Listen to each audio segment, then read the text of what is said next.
The objects unearthed on an excavation site provide the archaeologist with all manner of information.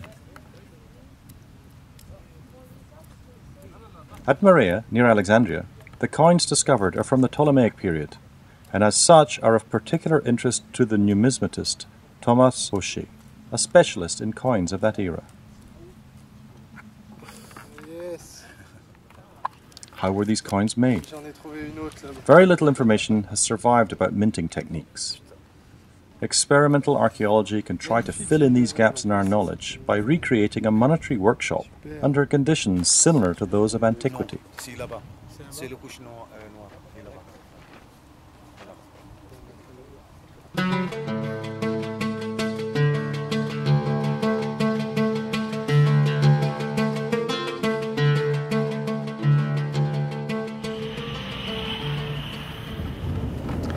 En 2007 et en 2008, on avait fait des expérimentations sur la monnaie d'argent. Et on avait pris comme exemple, comme modèle, la chouette frappée à Athènes au 5e siècle. Cette année, en 2009, on va essayer d'expérimenter la monnaie de bronze et on va utiliser la monnaie des Ptolémées, le bronze aux deux aigles. Et c'est ça qui servira comme modèle. Alors, les expérimentations ont plusieurs objectifs. Le premier, c'est de recréer les différentes étapes de la chaîne opératoire, à savoir la coulée des flancs, leur préparation et puis la frappe monétaire. Puis le deuxième objectif, c'est de connaître l'usure des coins et plus précisément la productivité que ces coins pouvaient avoir dans l'Antiquité. Alors la première étape, c'est l'étude des monnaies elles-mêmes. Et cette première étape, elle commence ici. C'est pour ça que j'ai rendez-vous tout à l'heure avec Julien Olivier au dépôt de fouilles de Chalalat.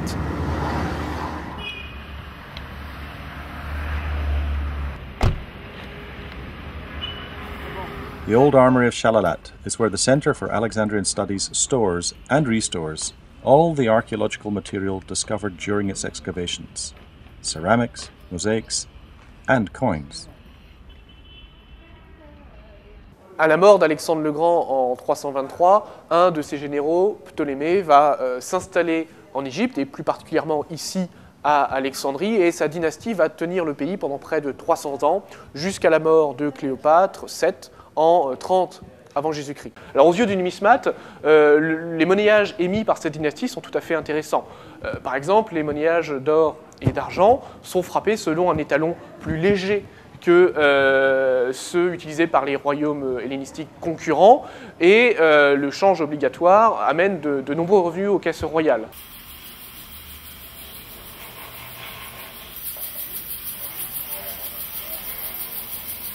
In Alexandria, gold and silver coins are found, but the most numerous are of bronze. These were the coins used in daily life. The twin eagle, the most common, will be the model for the new experiment proposed by Thomas Fauché.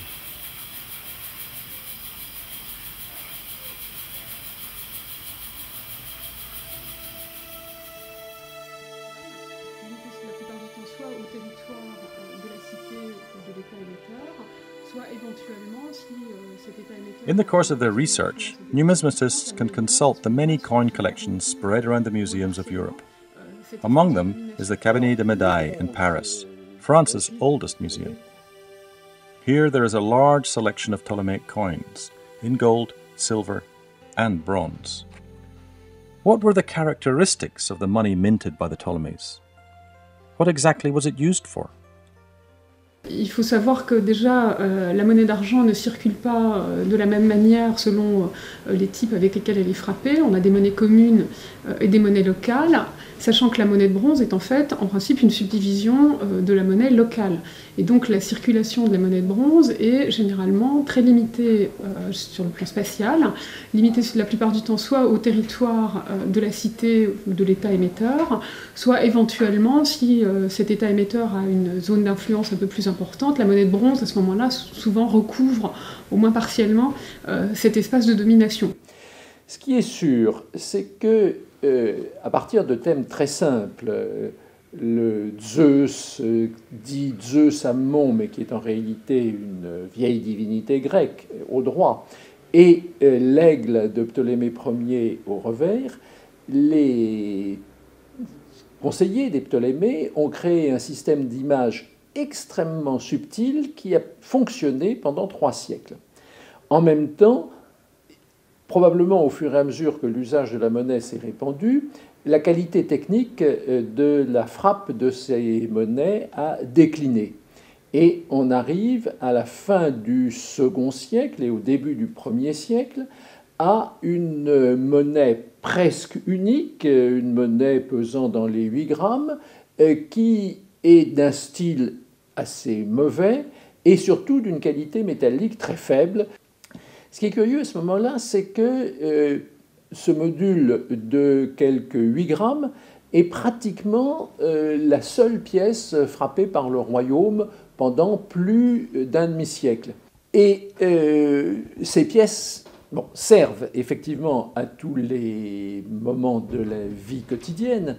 Ça correspond à l'entrée, par exemple, dans un bain public, ce qui est probablement un coût assez élevé.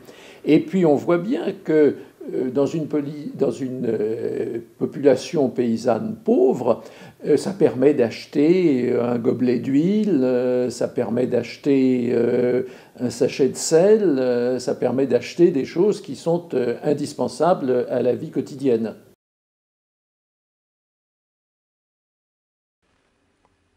The researchers now understand more about the coins minted at Alexandria, and so the experiments can begin.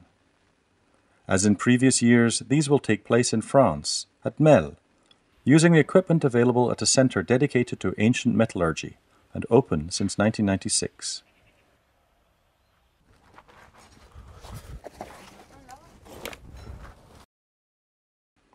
Here, the visitor can discover experiments in metallurgy as well as the oldest silver mines in Europe, open to the public. Nous sommes ici dans les mines de Mel. C'est un site minier qui a été ouvert au VIe siècle, qui a donné lieu à une exploitation jusqu'au Xe siècle. Cette mine est ensuite tombée dans l'oubli, et ce n'est qu'au XIXe siècle que ces mines ont été redécouvertes. Au XXe siècle, il y a maintenant un petit peu plus de 20 ans, 22 ans exactement, les mines ont fait l'objet d'une mise en exploitation touristique, et un site s'est donc ouvert ici à Mel. Vous venez d'entrer dans la zone expérimentale des mines d'argent de Mel, et effectivement dans cette aire, on a réservé un certain nombre d'emplacements pour des jeunes chercheurs qui essayent de reconstituer les méthodes métallurgiques de l'Antiquité, du Moyen-Âge, voire des périodes un peu plus tardives.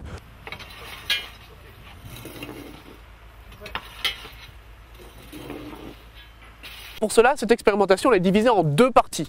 D'abord, ici, c'est la partie qui se passe autour des fours, donc c'est là où on va fondre et couler le métal. La deuxième partie se passe derrière vous, sous la sous-coupe, sous la coupole. Vous irez tout à l'heure, c'est là où on prépare les flancs et où on frappe la monnaie. The first stage is producing the blanks. The team tries initially to use limestone molds, like those found in archaeological excavations in Cyprus and Israel. Using an electric drill in place of the gimlet that would have been used in antiquity, shallow cup shapes are carved in the mold.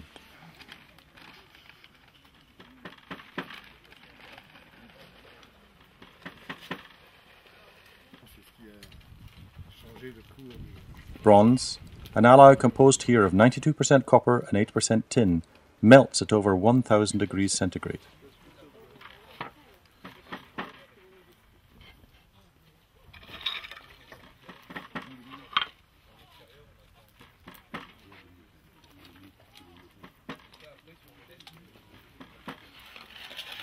However, the molds deteriorate very quickly. For subsequent experiments, they will need to find a limestone from the Eastern Mediterranean that is more resistant to heat.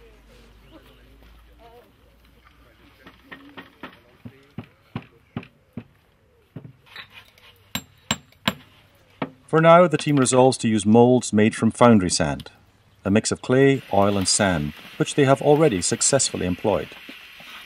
They must assemble 2 plates.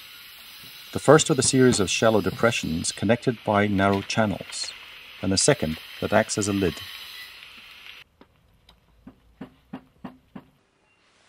The researchers have been inspired here by archaeological discoveries, like these coin molds found in the house of Dionysus at Paphos on the island of Cyprus.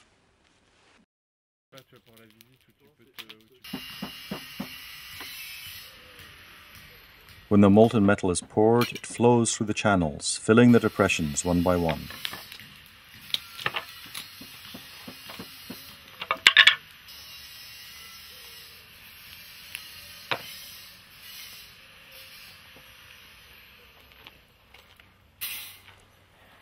When the mold is opened, inside are strings of small discs.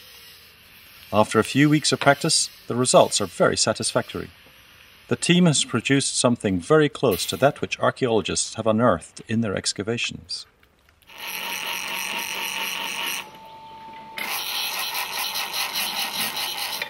The strings of discs still have to be dealt with. Unlike silver pieces, where the blank is ready to be used, the bronze still require a series of preparatory steps. Firstly, polishing. This is essential in order to obtain a regular and perfectly flat blank, without which the imprint will not be of good quality. And then the blanks must be separated. In antiquity, this was done with a chisel, as is proven by the traces of tool marks that can be seen on ancient coins.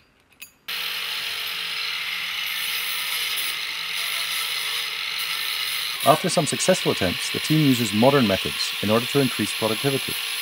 In fact, one would have to have developed a particular knack through long practice to quickly deal with the strings of blanks that have been prepared.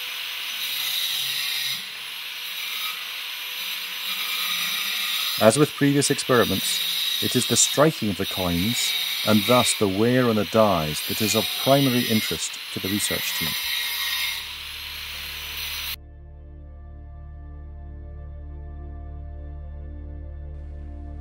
These dies have been engraved by Michel Ducouré in his workshop in Saint-Sulpice-de-Royan in Charente-Maritime region of France. But the inspiration comes from existing dies, like those held in the Cabinet de Médailles of Paris. Alors, le cabinet des médailles possède effectivement un certain nombre de coins monétaires, donc qui étaient destinés à la frappe, puisque la majorité des monnaies antiques ont été frappées. On peut penser que dans l'Antiquité, il y a des centaines de milliers de coins qui ont été gravés, et de nos jours, de par le monde, on en possède peut-être une cinquantaine, une centaine, parce que ces coins étaient soit détruits après usage pour qu'ils ne tombent pas dans les mains de faux monnayeurs, soit ils se détruisaient eux-mêmes au cours de l'usage en quelque sorte, et donc peu ont survécu.